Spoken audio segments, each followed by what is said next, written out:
So Matt, you had an unusual opportunity to meet with Bill Gates, who is number 5 on our most powerful people list. Everybody knows him for the $59 billion that he's worth, but you had a very different interest in him. People also know about his charitable efforts, but I really went to talk about one particular charitable effort that really has taken his heart and is one of his biggest areas of investment, and that's the vaccine. Bill Gates has become one of the biggest proponents for technology that a lot of people take for granted in fighting infectious disease, and he's got amazing goals. The number of deaths caused by infectious disease should be down, the rate of that should be down over 80% in the next quarter century, or else we're just not doing our job very well. There has never been an effort anything like that before. No, we've only eradicated one disease. There's a GlaxoSmithKline vaccine for malaria that just had some very encouraging results, and it probably wouldn't have gotten to the market without Gates. There's a vaccine for meningitis in Africa. That certainly wouldn't have even been developed without the Gates Foundation. He really has a big picture view of how it might be possible if we could get the shots that kids get in the U.S. to the rest of the world more effectively. We could save millions and millions of lives. You produced a great story, but it obviously isn't the first time readers have read about Bill Gates. Nor is it the first time that people have come across his foundation. It's been around for a dozen years. What's different about your approach here in this story, this cover story? First, to focus on the vaccine. I'd called the Gates Foundation to get Bill Gates into a broader story I was working on vaccines. There are a lot of problems with the pharmaceuticals industries. This is one of the things that they do right. It seemed like a great story, but it was searching for a character, and I realized that this guy, who most people still think of as, Mr. Microsoft, had turned out to be the biggest advocate for these technologies, which we really take for granted. I mean, people really forget how foundational to our civilization vaccines are. In a sense, we had to choose what the most impactful thing to give the money would be, and not just the money, give our time, energy, voice. Mm-hmm. So what was that going to be? And in a sense, picking health, in retrospect, is pretty obvious because of the, if you say to a mother, what counts to you? Well, I'd like my children to live.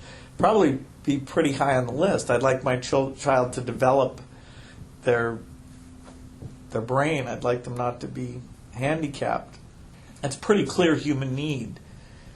And so that became the dominant thing, the great global inequity, and fortunately with a magic solution, most of which relates to inventing new vaccines or getting vaccines that are rich world available broadly to every kid. He and Melinda both think in terms of the way they can save the most lives with their money, which winds up being kind of systematic and not the way most of us think about being humane, but actually does wind up being hugely humane. That a baby in Africa is worth every bit as much as one in the U.S. or Europe. One of the striking things in your story that I think that's quite different, you talk about the way he has created a market for these vaccines that never existed before. Well, really it was as simple as creating a market. The problem is that's very hard to do. You had to figure out how to have enough money that the aid groups would be buying a steady enough stream of vaccines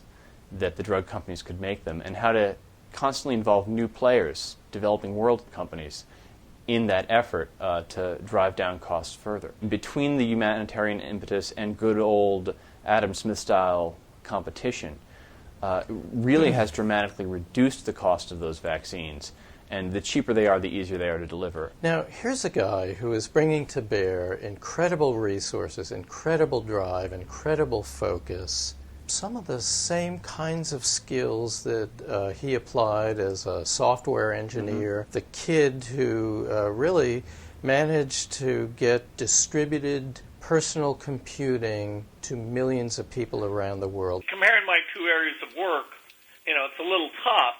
It feels great to me that the resources and things I learned at Microsoft all apply so well in this second phase, and some of my visibility there is partly why these presidents will sit and talk with me, and it gets health issues higher on the agenda of those countries.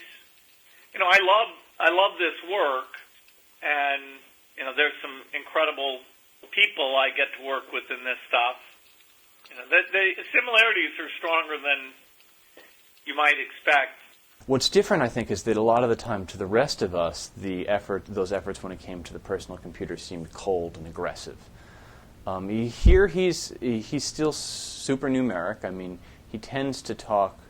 He'll tell some stories about the kids, but he tends to talk a lot about the numbers and about the numbers of lives that can be saved for certain amounts of money. It still seems very numeric, but here you really are talking about people's lives and about a pretty wonderful way of changing the world. Fortunately, people are making money on vaccines right now, so it's great for us that vaccines are doing well, so that that means the amount of innovative research going on is higher today, and the rich world companies do more, and that means that Chinese and Indian companies see that and they do more.